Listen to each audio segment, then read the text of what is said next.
President spoke to this last week when he spoke to the nation in his press conference last Wednesday.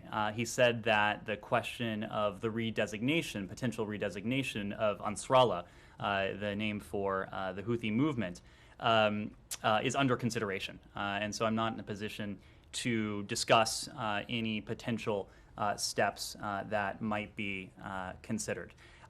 Here's what I will say, though. We will continue to work with our partners in the region, including Saudi Arabia and the UAE, to help them defend against these deplorable Houthi attacks. As the last data I saw indicated, with the help of the United States, the Kingdom of Saudi Arabia has been able to prevent about 90% of these incoming attacks from Yemen, from the Houthis. Of course, our goal, our collective goal, will to get that to be 100%. But we are still, we will continue to stand by our partners on this. We are also, and we have, continuing to hold to account Houthi leaders for this reprehensible conduct.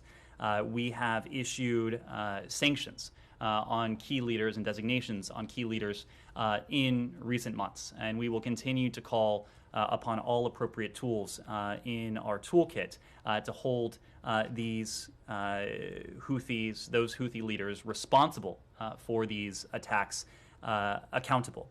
We will not relent in designating Houthi leaders and entities involved in military offensives that are threatening civilians and regional stability, perpetuating the conflict, committing human rights abuses, or violating international humanitarian law, or exacerbating the very grave humanitarian crisis by, according to most accounts, is the most profound humanitarian crisis on the face of the earth. But this is a complex consideration, and we spoke to this consideration in the earliest days of the administration, about a year ago now, when we talked about the initial decision vis-a-vis the Houthis. Because in making that determination and in coming to that original decision, we listened to a number of stakeholders. We heard warnings from the UN. We listened to concerns from humanitarian groups. We listened to bipartisan members of Congress who were opposed to the last administration's decision to designate the Houthis as a foreign terrorist organization and an SGDT, because primarily that blanket determination could conceivably have an impact on our ability to deliver and to provide much needed humanitarian relief to the citizens of Yemen. It could also impact access to basic commodities like food and fuel. And so we heard those concerns loud and clear, and we know that about 90% of essential commodities in Yemen are imported by private businesses. And out of an abundance of caution, the suppliers of these suppliers and financial institutions may cease that activity, which is important to the humanitarian needs of the Yemeni people. So we heard those concerns loud and clear.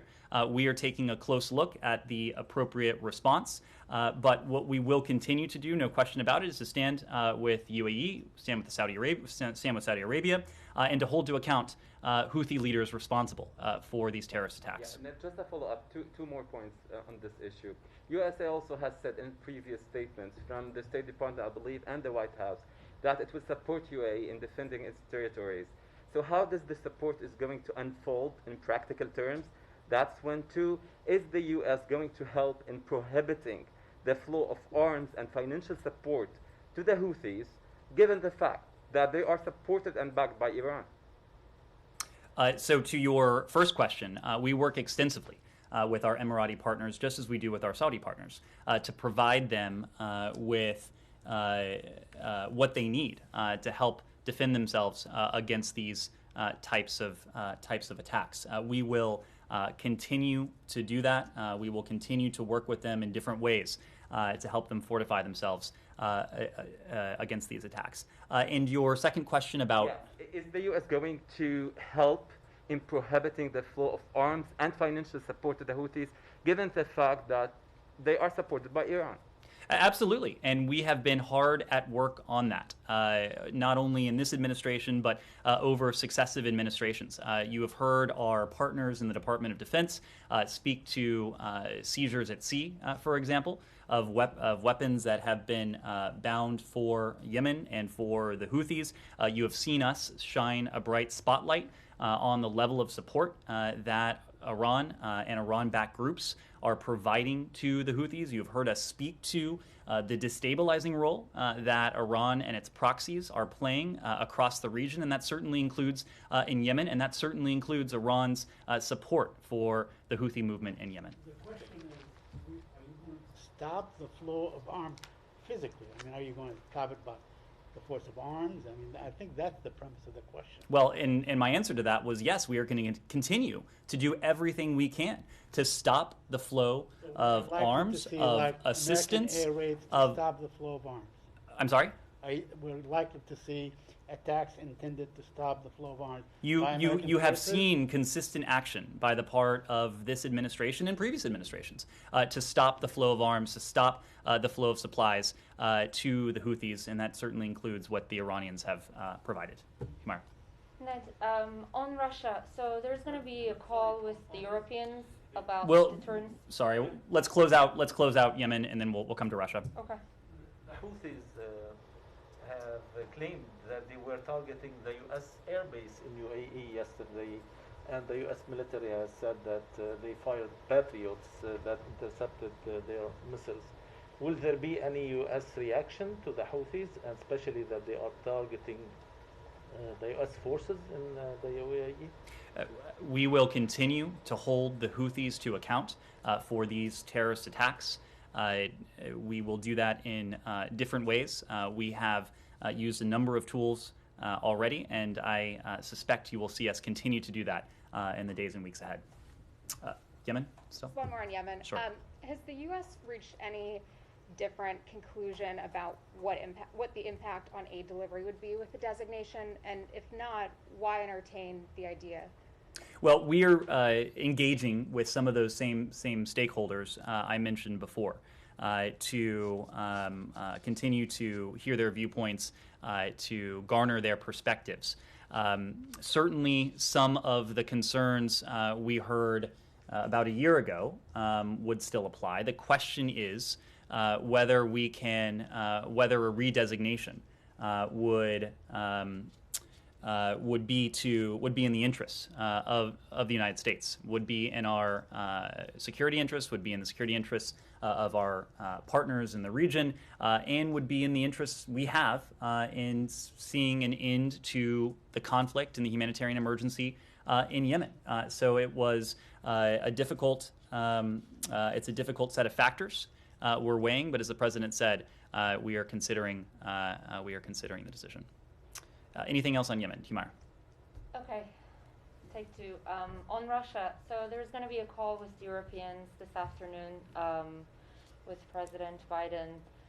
I was wondering, this was asked in the White House briefing as well, but if you could shed light a little bit on what the administration hopes to achieve through this call. And we've heard President Biden last week publicly acknowledge the cracks within NATO alliance, as well as with the Europeans on how exactly to respond. Has there been any improvement since then with the Europeans? Are you closer to being on the same page, and is there any reason for us to expect that after this call you will be sort of, more on the same page on how to respond to minor incursion or major incursion, whatever that may be? Okay. Humaira, as you know, we were in Europe last week. We were in Kyiv. We then went to Berlin, where in addition to meeting with our German allies, the Secretary had an opportunity to meet with the so-called European Quad. Before that, we were in Europe the previous month, where we had an opportunity to meet with our NATO allies, with the OSCE. In the intervening weeks, the Secretary, the Deputy Secretary, the Undersecretary of State for Political Affairs, not to mention the President, the National Security Advisor, and many others were on the phone constantly with allies and partners to discuss this Russian aggression and the response. And I want to take issue with the premise of your question, because in all of those engagements, the in-person engagements, the conversations, the video conferences, in every single one of those engagements, we have heard, and you in turn have heard from not only us, but from our European allies and partners, individual allies, NATO, the OSCE, the G7, the European Union, the European Council. You have heard the same message. If any Russian forces move across the border, that's a renewed invasion. It will be met with a swift, severe, and united response on the part of the United States and on the part of our allies. So there is no ambiguity about that.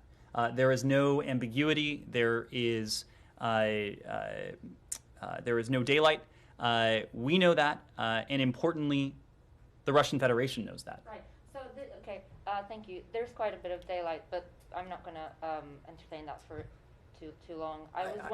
I'm wondering, can you shed a little bit light on what you guys want to achieve with this particular meeting, and then I'm going to go on to the non-paper. Well, let me come back to your flippant remark, and maybe it was just intended to be a flippant remark, but I couldn't resist. No, it's just, I mean, the president has said that there are differences of opinion, and this has been something that we've been experiencing, we've been seeing. What you have heard from the president, what you have heard from the secretary, what you have heard from the National Security Advisor, what you have heard from others, is that in the event of Russian aggression against Ukraine, there will be a response. It will be swift. It will be severe. In the event of an incursion, it will be unprecedented in terms of the steps we are prepared to take. And you can say that there's daylight, but I hope you also take a look and listen to the statements that have emanated from European capitals, the statements that have emanated from NATO, from the OSCE, from the G7, from the European Commission, from the United States, from our allies standing next to Secretary Blinken, whether that was Foreign Minister Baerbock, whether it was other allies and partners with whom we have met in recent weeks and over the past 2 months. So one can claim there is daylight, but certainly if you take a look at the volume and the material that is prominently within the public record, I think that would belie that assertion. Are you guys going to be sending this non-paper like this week? Can you talk a little bit about the technicalities of that, what it would entail? So as the Secretary said on Friday, we do expect to be in a position to send a written response this week. Before we do that, and what we are doing right now, and this gets to your earlier question about the engagement with our European allies and partners, what we have been doing, as you know and as you've seen, is constant coordination and consultation with our allies and partners on the other side of the Atlantic.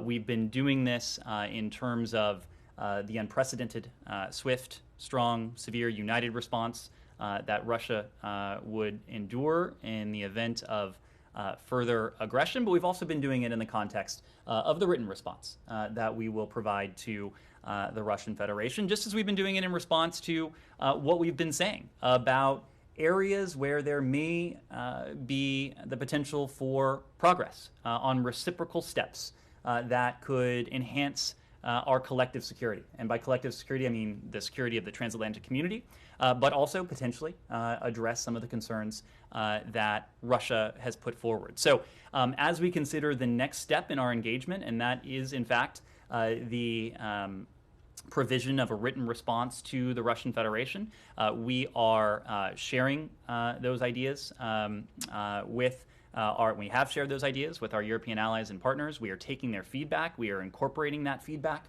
into the written response, and when we're prepared to transmit it, we will. I do expect that will be this week. Francesco. Ned, so you said there's no daylight on the response, and we will see that. But there's clearly, and it's public out there, daylight on the characterization of the threat.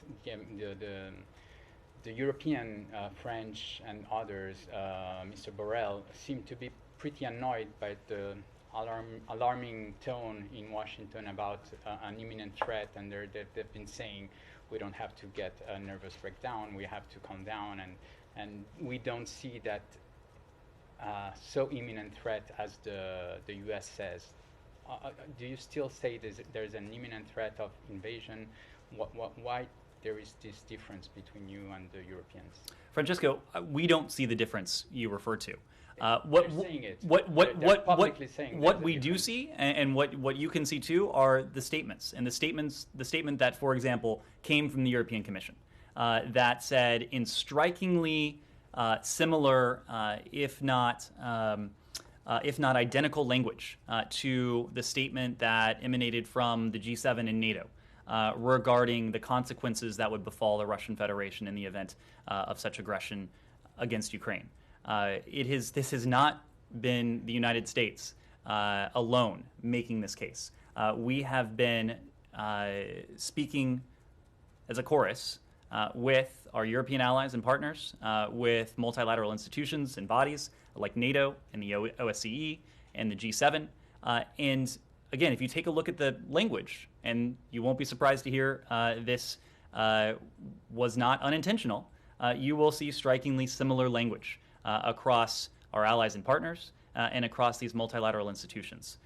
When it comes to what the Russians have planned, it is clear as day that anyone can see the massive buildup of Russian forces along Ukraine's borders.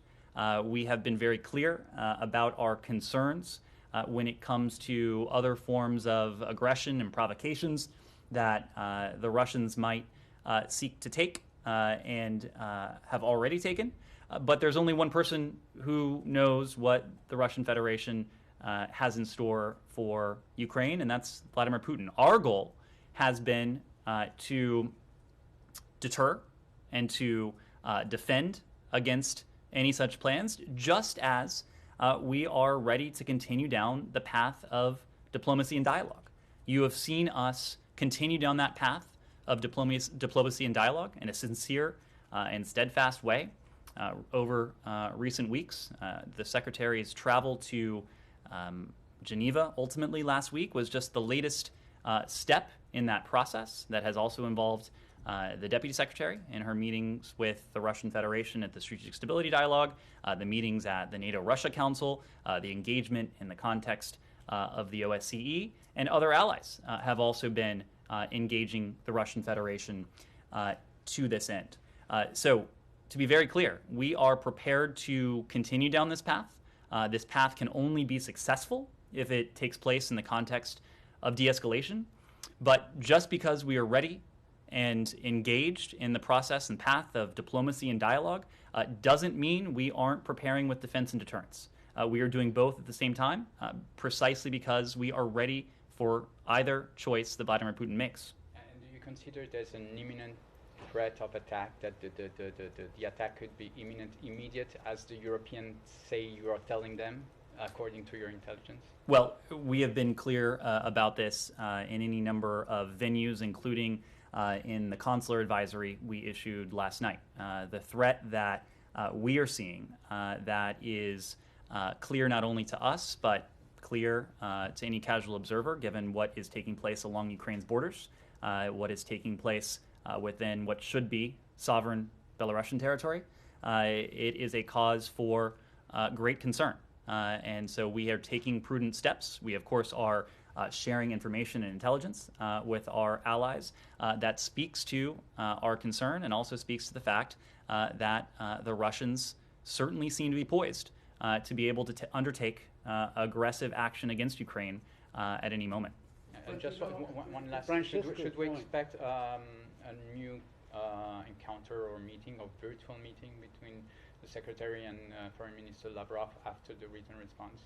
Well, you heard from the Foreign Minister last week. You also heard from the Secretary last week that we will provide a written response.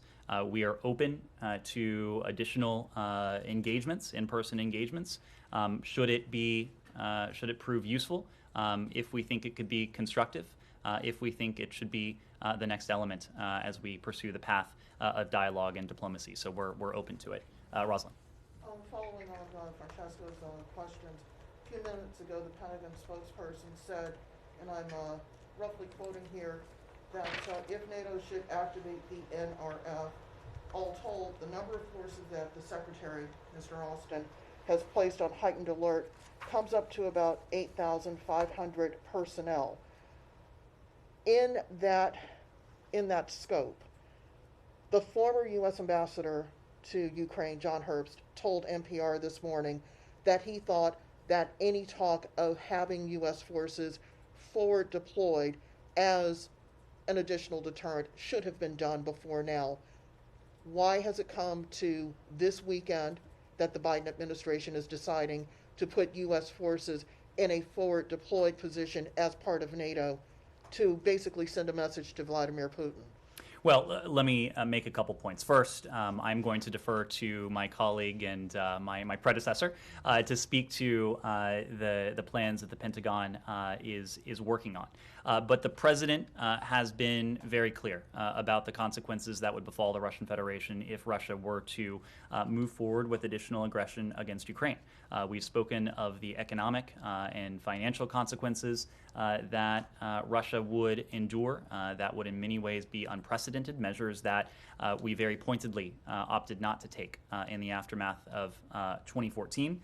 We have spoken of the additional levels of defensive security assistance that we would be prepared to provide to our Ukrainian partners, above and beyond the $650 million that we have provided to Kyiv within last year alone. That is more security assistance than has ever been provided in a single year to our partners in Ukraine. But the president has also been clear that if the Russians were to go forward, that we would reinforce the so-called eastern flank of NATO.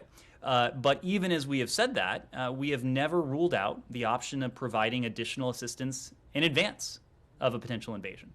And so there are a number of consequences that we have spelled out that the Russian Federation would endure. There are a number of steps that we are taking now in terms of our defensive security assistance to Ukraine, in terms of the deterrent messaging that we're putting forward about the consequences that would befall the Russian Federation, and now what you're hearing from my colleague at the Pentagon.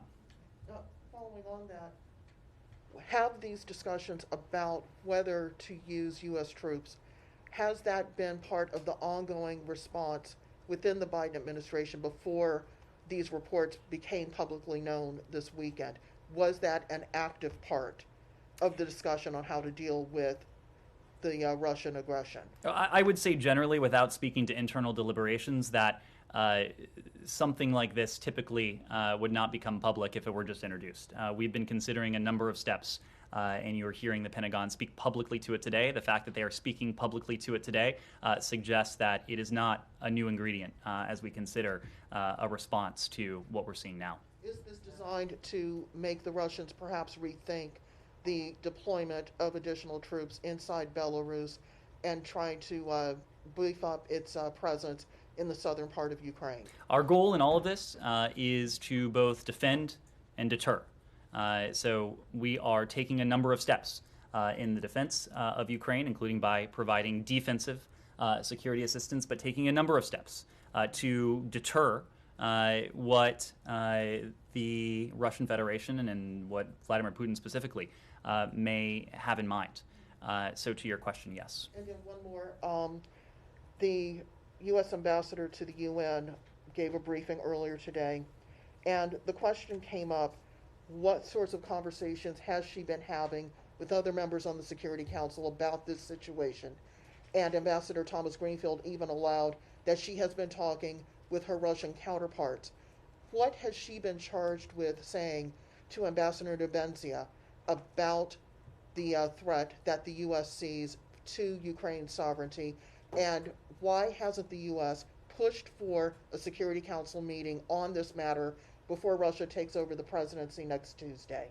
Well, I think you also heard from the ambassador that she has been very engaged with her counterparts on the Security Council and her broader set of counterparts at the UN. She did acknowledge that she's been in touch with her Russian counterpart, but I can assure you, and I think as you also heard from her, that her Russian counterpart is not the only counterpart she is speaking with. And I would expect you would hear from her that her engagement with our allies, including those on the Security Council and our partners, has been much more extensive than has her engagement been with her Russian counterpart on the Security Council. But in terms of the message that the Russians have been hearing from us has been clear, and it also has been consistent. It has been clear and consistent in public. It's been clear and consistent in private. First and foremost, we prefer the path of diplomacy and dialogue. We believe it's the only responsible way to pursue a de-escalation and to put an end to Russian ongoing aggression against Ukraine and what any other plans that the Russian Federation may have in store. They've also heard, and they've heard this in our private engagements, but also very publicly as well, that just as we are prepared for dialogue and diplomacy, we are pursuing defense and deterrence. And we've spoken to that extensively already today.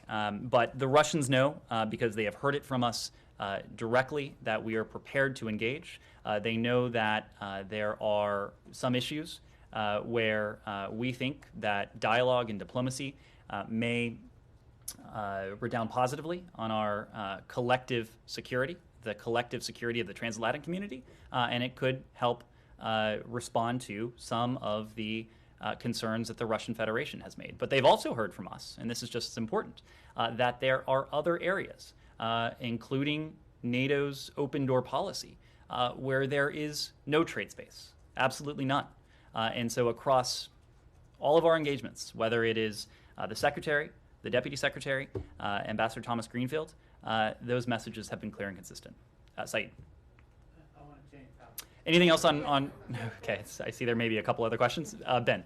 Yes, the partial evacuation of the embassy clearly shows that you're concerned about the safety of Americans in Ukraine. And you've also made it very clear what would happen if Russia were to invade. Will you take this opportunity now also to warn Russia against harming any Americans and say what the consequence would be if they did? So let me take that question and make clear that we have no higher priority than the safety and security of Americans around the world. And last night, you heard us speak to the prudent steps we are taking in the context of our diplomatic community in Kyiv, knowing that the Russians have this large military buildup, that they could well be poised to take significant aggressive action at any moment. And so the authorized departure of non-emergency employees of our embassy and the ordered departure of dependents is part and parcel of and reflective of the paramount priority we attach to the safety and security of the American people. I don't want to go into private discussions, but we have made it abundantly clear to the Russians the priority we attach to the safety and security of the American people. They know that that is our highest priority. They know that we go to extraordinary lengths to protect their safety and security, and I'll leave it at that. In terms of the numbers of people, of Americans inside Ukraine, yesterday I know that the State Department wouldn't be drawn on exact numbers, but is that because you don't know how many, or you just won't say how many Americans are inside Ukraine?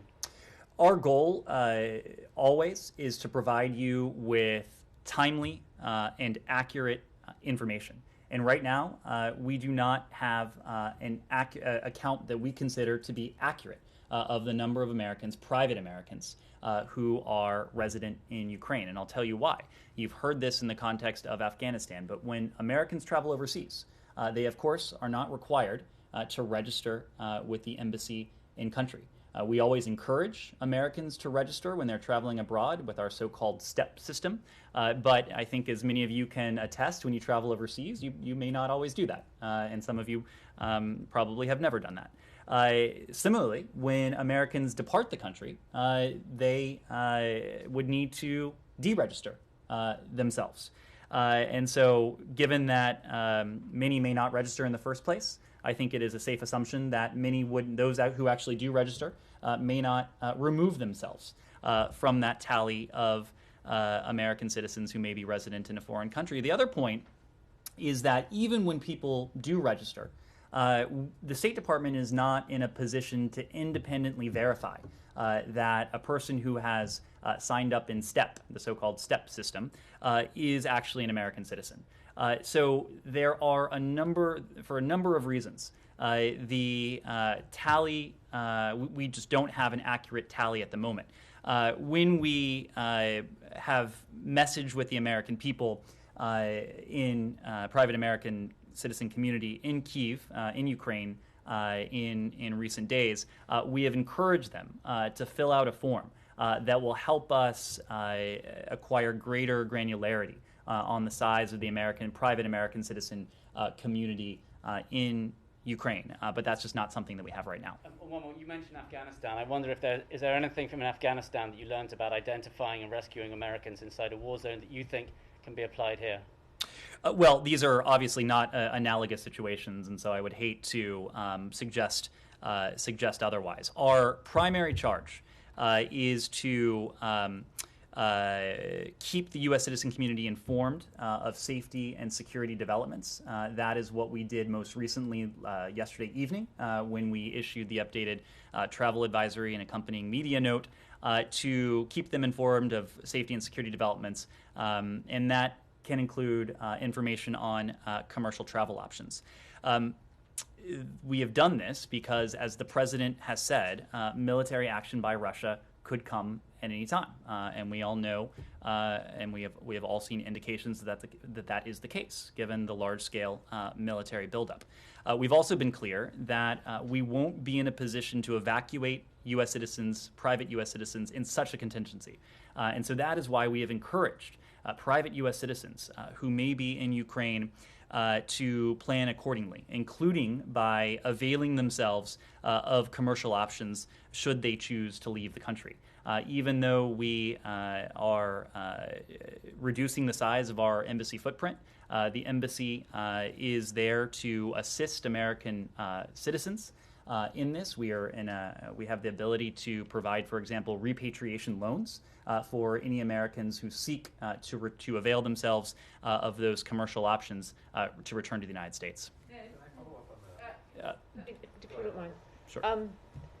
First, what do you want to achieve from the meeting that Biden is having with European leaders? Presumably it's building on Mr. Blinken's meeting this morning. So what do you want to achieve from that?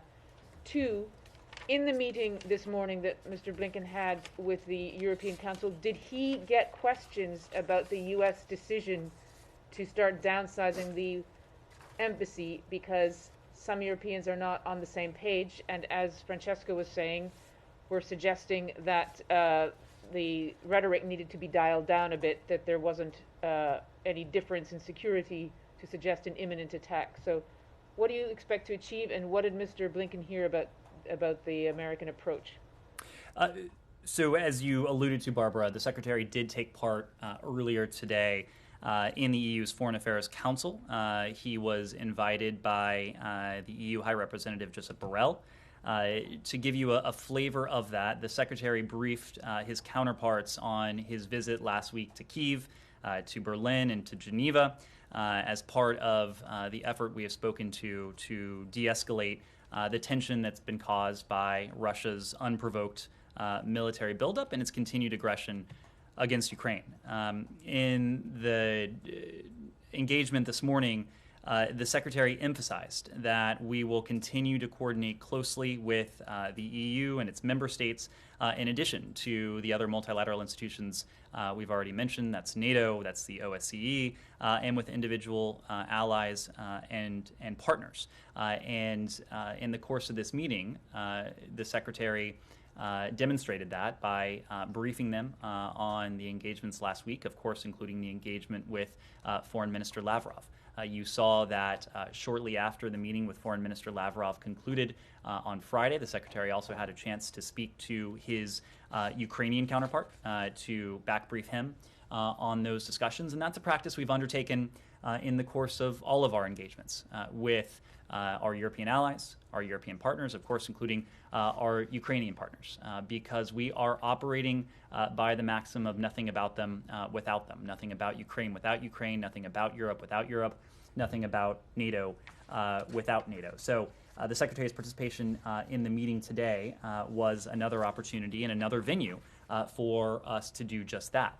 The President, of course, has been deeply engaged in this as well. You saw that he convened his team both in person and virtually at Camp David over the weekend to discuss this. So it should not come as a surprise that the President will have an opportunity to speak to his counterpart on these very issues with that same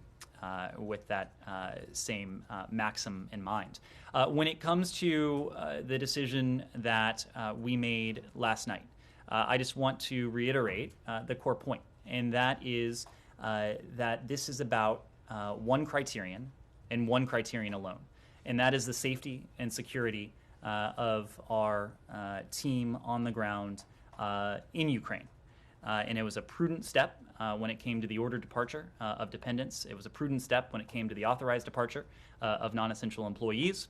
But let me also be clear that that decision says nothing about our commitment to Ukraine's sovereignty and to its territorial integrity. Our commitment to Ukraine's sovereignty and territorial integrity is unwavering. The embassy continues to operate, and the chargé, of course, remains in Ukraine. The fact that we're taking prudent precautions for the sake of and the safety of U.S. citizens in no way undermines our support for or commitment to Ukraine. You've seen that support take any number of forms. Of course, the Secretary was just in Kyiv last week, where you heard him reiterate these messages next to President Zelensky, next to Foreign Minister Kuleba. We have continued to provide defensive security assistance. The first delivery of the additional tranche of $200 million that was authorized in December arrived in Kyiv overnight, Friday into Saturday. We will continue to provide defensive security assistance to our partners, and we will continue to signal in no uncertain terms the enduring commitment we have to the territorial integrity and the sovereignty of our partner, Ukraine. Yeah, please. Because you said again it's a prudent step, but the Ukrainian government clearly opposed this move, and the foreign ministry today called it excessively cautious. Is there a sense in the administration that this could have created a panic within Ukraine at a time when that's exactly what Russia is trying to do by stoking instability in the country? This is about one thing and one thing only. Consider the panic that it could have created. Did we what? Did you consider the panic that it could have created? What we considered is the safety and security of the American people. And this is a decision that only the United States government can make because it is a priority that we attach to the safety and security of, in this case, our colleagues and their families as well. This says nothing to our unwavering, unrelenting support for our Ukrainian partners. It is about one thing and one thing only, the very narrow safety and security considerations of our colleagues. But this, combined with the Pentagon's announcement today about putting 8,500 troops on standby, in addition to the very public posturing on Friday with the arrival of the new lethal aid, it does seem like you are escalating your pressure here on Russia in some way. Do you reject that? Do you think that your posture has changed at all? This is about defense and deterrence. What we are concerned about is the possibility of Russian aggression. That is not about defense. That is not about deterrence. That's about offensive operations against a sovereign country that is a close partner of the United States. So to equate these two things is deeply inaccurate, and it also is precisely what we're hearing out of Moscow. These are qualitatively different elements and different steps that we are taking. Were the Russians to de-escalate, you would not see precisely the same set of moves from our Ukrainian partners, from NATO, from the United States. here's the broader point, and you've heard the Secretary make this point repeatedly. He actually, in the meeting with Foreign Minister Lavrov on Friday, made this point directly to the Foreign Minister, and he said the United States genuinely does not understand Russia's strategic posturing here, because across the years and in the context of this escalation, Vladimir Putin and the Russian Federation has precipitated everything that it has sought to prevent. And you've heard the Secretary speak to the increasing support for NATO membership among Ukrainians since 2014, levels of support that have just about doubled. You have heard us and NATO as an alliance speak to the reassurance initiatives that were precipitated precisely by Russia's unprovoked aggression against Ukraine in 2014. So the Russians may well complain and may well take note and point to these efforts towards defense and deterrence, but it is their aggression that has precipitated precisely what it is we're hearing and seeing them point to. And here's the other concern, and we have made no bones about this. Our concern that the Russians, as they did in 2014, may be seeking to manufacture a pretext for additional aggression against Ukraine. If you wanted to do that, this is in some ways what it would look like. That is what has concerned us for some time. It is why we have spoken to not only that concern broadly, but why we have put forward information in our possession specifically that speaks to the steps that the Russian Federation may be taking towards this end. Can I just ask one last Let me just let Connor finish. No, it's okay. Just one last question. Specifically on the question of NATO's unity, the Ukrainian foreign minister again said that Germany is undermining unity in the alliance, in part because they're blocking Estonia from transferring weapons. They won't provide weapons themselves. The comments from their naval chief over the weekend or last week. Do you have any response to that? This idea that Germany is not doing enough within the alliance to support a unified front. The Secretary had a chance to meet not only with Chancellor Scholz, but also with Foreign Minister Baerbock last week in Berlin. And the Foreign Minister was actually asked this question standing right next to the Secretary. And she spoke to precisely what Germany is doing, the important contributions that Germany is making to Ukraine. I will leave it to Germany to speak to those important contributions. But to be clear, there is no daylight among our allies and our partners about the serious consequences that would befall the Russian Federation if it were to go forward. Just one thing on Ukraine. One final thing on Ukraine. De-escalation. What would de-escalation look like? I mean, do they have to? Now, it is alleged that they have 100,000 troops in their own territory along the border.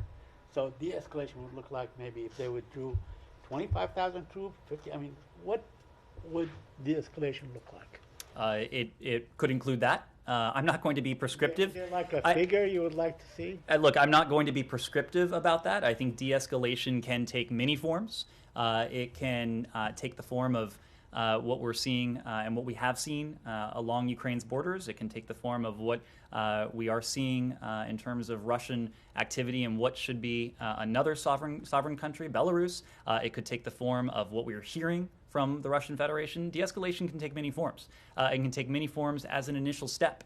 And that is what we would like to see with the end goal in mind of seeing Russian forces return to their permanent barracks to cease this and put an end and reverse this buildup along Ukraine's borders, to cease with the aggressive rhetoric. De-escalation can take many forms. We would welcome any of it. Only if Russian forces are back in their barracks at all times will be considered de-escalation. No, my point is that there are many forms de-escalation can take. There's also a continuum. We would welcome, at least as an initial step, any form of de-escalation. Yes. Yeah. Are you aware of the meeting that will be held in Paris on Wednesday between Ukrainian and Russian officials? And do you expect any breakthrough? Yes. So I do not expect any American involvement in that. Let's see. As you know, we're consulting with allies and partners, including Ukraine, to determine the next steps, and we're in communication with the Russian Federation as well, as we've said. We do believe that diplomacy is the best path forward, and we're prepared to support dialogue and diplomacy that serves to de-escalate tensions. So we are supportive of those efforts that are undertaken on the part of the Russian Federation in good faith. Have you seen the tweets of your Ukrainian counterpart, spokesperson? He tweeted while we were in the briefing. I'll read super quickly. There are 129 diplomatic missions in Ukraine. Of these, only 4 have declared the departure of the family members of personnel: US, UK, Australia, and Germany. The rest, including EU, OSCE, COE, NATO, and UN, have not expressed their intention to follow such premature steps. Do you have a response to that? I don't. I don't have a response to that. My only comment would be what you've heard me say before. This is based on one criterion and one criterion alone. It's a priority we attach to the safety and security of our colleagues in Ukraine. Okay, I have an Iran question. Anything else on Russia-Ukraine? Yes. A follow-up on evacuation. I'm from Ukrainian media, I want to make it clear that United States did not evacuate their diplomats even during the worst day over the last 8 years. And Kyiv is far enough from Russian border. Does it mean that from your knowledge and from your intelligence, our capital, Ukrainian capital, is targeted and it is the main target of Russian invasion? Well, look, of course, I'm not going to speak to any intelligence, but as we have said, including in our announcement last night, we are doing this as a prudent step because of continued Russian efforts to destabilize the country and to undermine the security of Ukrainian citizens and others visiting or residing in Ukraine. And United States officials have repeatedly mentioned, and that you don't give up on diplomatic efforts on Russia. Could you please clarify? You have already mentioned about security, collective security. What precisely do you mean? Where is the room for negotiation with Russia, and what is the subject of compromise? So we have consistently said that we are willing to engage in dialogue and diplomacy, and we have engaged in dialogue and diplomacy with the Russian Federation, knowing, of course, that the Russians have published their 2 treaties. There are certain elements in those treaties, as you've heard us say repeatedly, that are absolute non-starters, including NATO's so-called open door policy. But there are other areas where dialogue and diplomacy could help improve our collective security, transatlantic security. I would make the point that even before this Russian military buildup along Ukraine's borders started, we had already undertaken 2 convenings of the Strategic Stability Dialogue, the venue that Deputy Secretary Sherman utilized the other week to meet with her Russian counterpart to discuss some of these issues. And the fact that the so-called SSD started after the summit between President Putin and President Biden in June speaks to the fact that we do believe there are issues when it comes to arms control, for example, where we can potentially have fruitful discussions with the Russians that could address our security concerns, meaning those of the United States and our allies and partners, and could also be responsive to some of the concerns that the Russians have said. So specifically, we've spoken to the placement of missiles in Europe, options for strategic and non-strategic nuclear weapons, other arms control measures, and those designed to increase transparency and stability. The key point in that is that any steps that we would take would not be concessions. They would need to be on a reciprocal basis, meaning that the Russians would also have to do something that would help improve our security posture. The final point on this, all of this has been and will continue to be conducted with thorough and full consultation with our allies and partners, and that includes Ukraine. When the Secretary met with President Zelensky, when he met with President Kuleba, or Foreign Minister Kuleba, when he spoke to Foreign Minister Kuleba on Friday after meeting with Foreign Minister Lavrov, we are in the practice of being fully transparent with our Ukrainian partners about the issues that are being discussed and the progress of those engagements. Thank you. Yes. For the Anything else on Russia, Ukraine? Ben, one last. Yes, the Secretary said he was going to raise Paul Whelan and Trevor Reed in his discussions with Foreign Minister Lavrov. Was there any update? Do you think the current situation is going to make it better or worse for that situation? That's really up to the Russian Federation. I can confirm, as the Secretary said before the meeting, that he did raise the cases of Paul Whelan and Trevor Reed, both of whom traveled to Russia as tourists and who have been held unjustly for far too long. Made the point that it is long past time to see them return safely to their families, and we'll continue to work on that. Yes. Thank you, Ned. One more on the Russian-Ukrainian crisis. Does the Biden administration recognize or acknowledge that any incursion or invasion by Russia against Ukraine could trigger a domino effect on so many issues? I'll name some examples. China against Taiwan, Iran and its proxies, North Korea and its ballistic missiles against South Korea and Japan, Venezuela, Cuba, and their authoritarian suppression tactics and moves.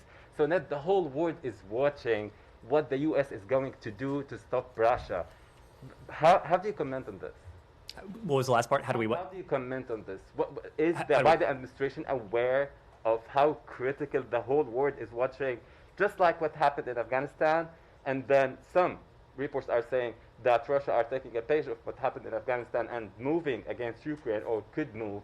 So now if they did that, all of this domino effect could happen. Well, before I get to your broader question, I do want to address the last part of your question, and that is Afghanistan. I have a hard time understanding how it is that putting an end to a 20-year military commitment where the United States spent billions upon billions of dollars every year, where thousands of American troops, at one point tens of thousands of American troops were stationed, where there was a NATO commitment, where thousands of NATO troops were stationed for many years, taking casualties, enduring the loss of life, with an open-ended military commitment.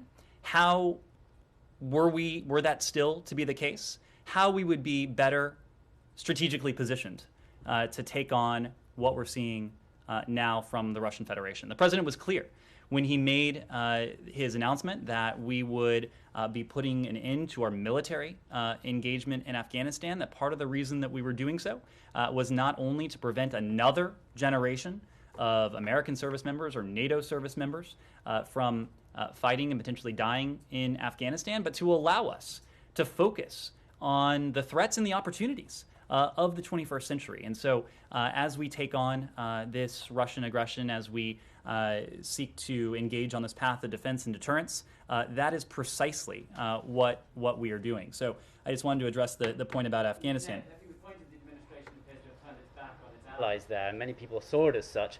Maybe allies are concerned that that might happen now. First of all, the United States has not turned its back on Afghanistan.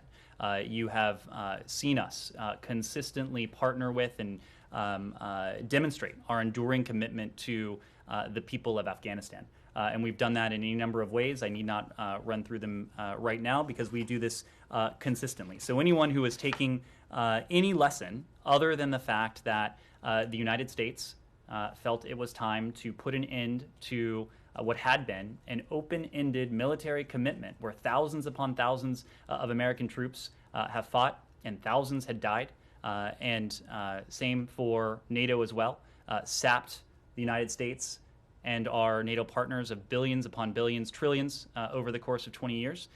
Anyone who would take any lesson from that, other than the fact that the United States is positioning itself to take on the threats and opportunities that we face now while we continue to partner with and support the people of Afghanistan, that would be mistaken analysis. But to your question, though, we have thought about that, and that is precisely why the Secretary delivered a speech in Berlin last week that was really on this very question, to make the point that what we are seeing Russia attempt and undertake against Ukraine is important in its own right, of course. Ukraine is a close partner. We have close friends in the Ukrainian people. But in some ways, this is as important as Ukraine is, even bigger than the question of a conflict, Russian-produced conflict between Russia and Ukraine. This is about what should be the inviolable rules of the so-called rules-based international order. What should be the inviolable rules that for the past 70 years since the conclusion of World War II has protected and really allowed unprecedented levels of security, of stability, of prosperity.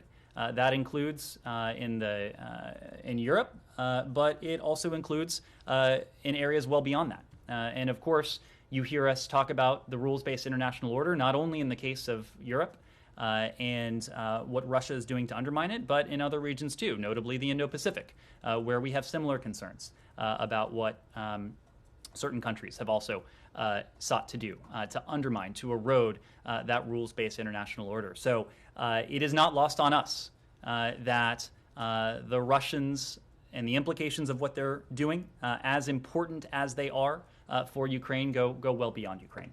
I have questions on Iran and Kuwait. Okay. So, sure, I'll come back to you, Said. Said, you've already asked a question. You've already asked a question during this briefing. I want to change topics, though. I want to ask you about the Palestinian American who died in Israeli custody on the 12th of January. Now, I know that you called on the Israelis that you wanted to see what were the circumstances and so on. First of all, did they respond to you? I mean, that could be any one of my brothers. You know? I'm sorry, what was the last part? That could be, never mind. I'm just saying, did they respond to you? So we have not yet seen a final report from the Israeli government.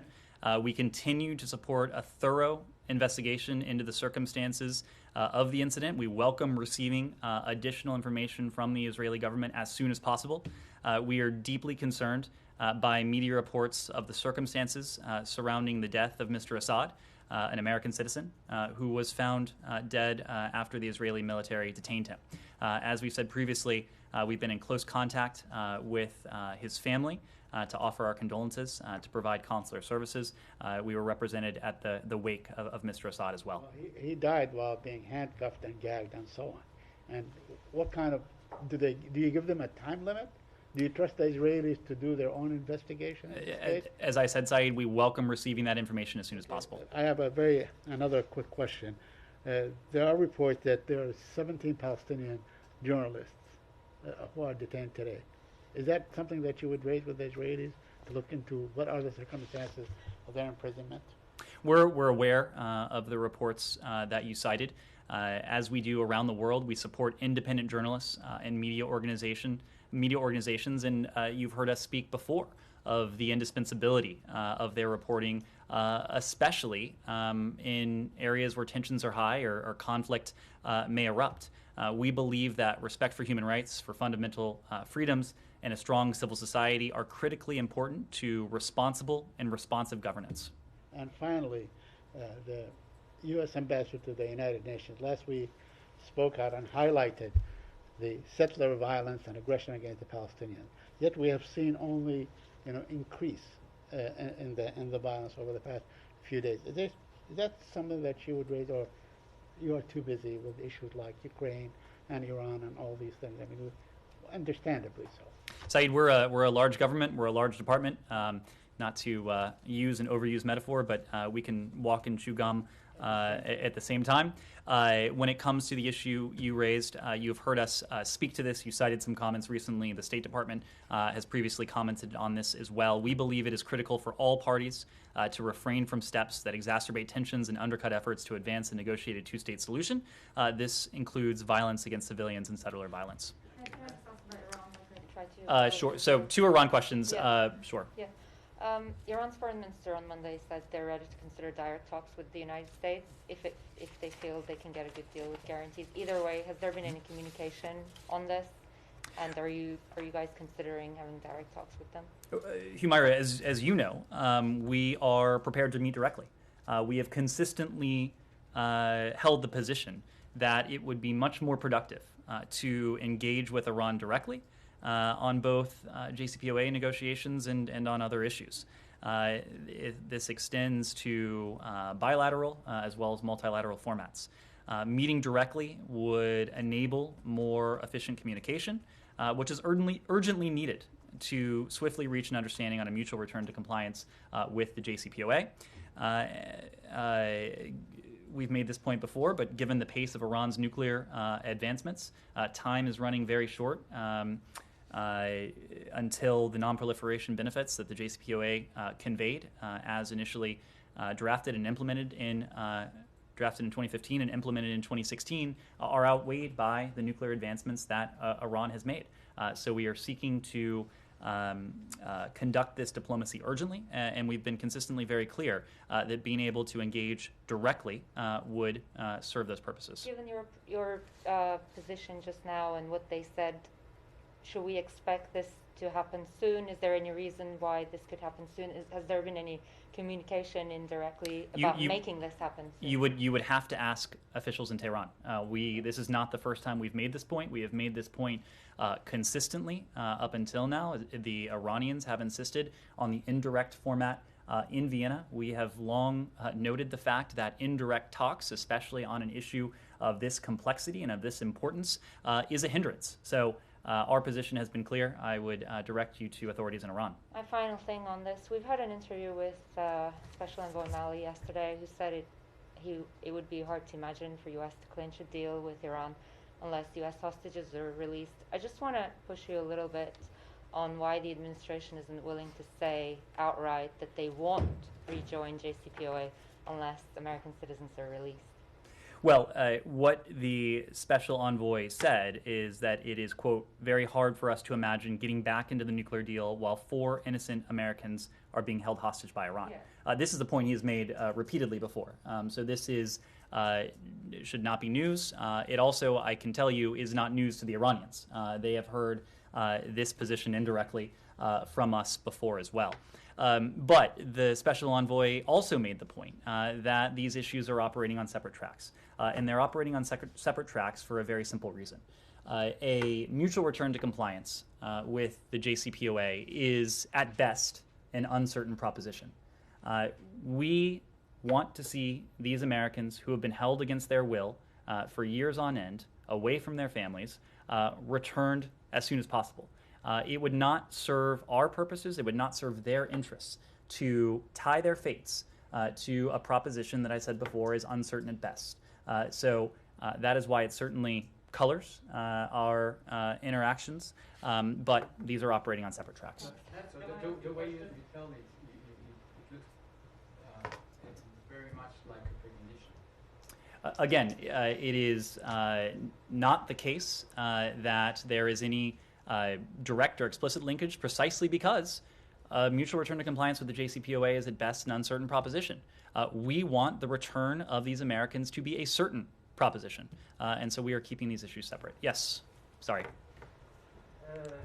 Kuwait's foreign minister visited Beirut on Saturday and delivered confidence-building proposals to Lebanon in a message coordinated with the Gulf states, and he is visiting Washington this week. Are you aware of the proposals?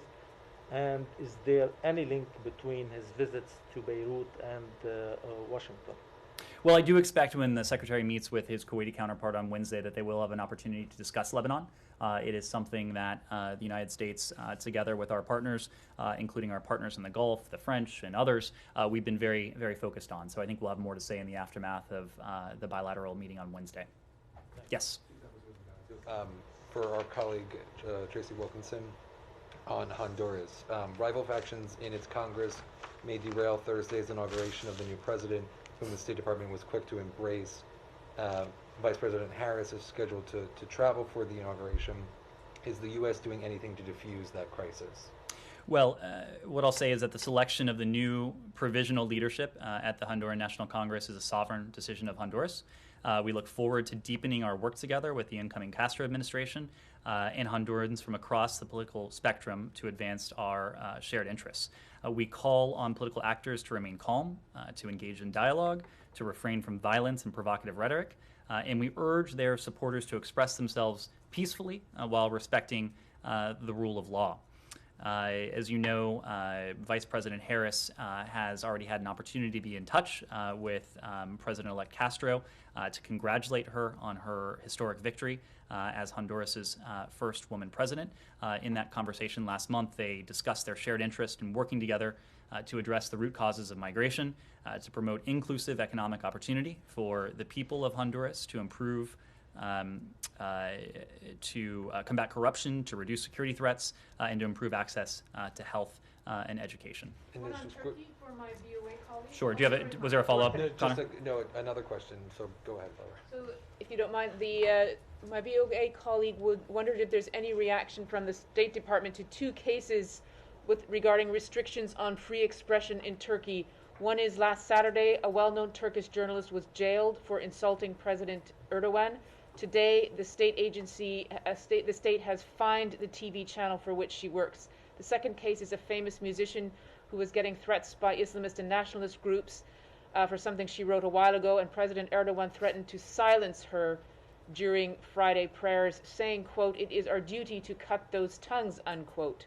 Do you have any reaction to these cases? Well, this applies in Turkey, but it is universal in its application as well, and that is the fact that we believe freedom of expression strengthens democracy, and it needs to be protected, even when it involves speech some may find controversial or some may find uncomfortable.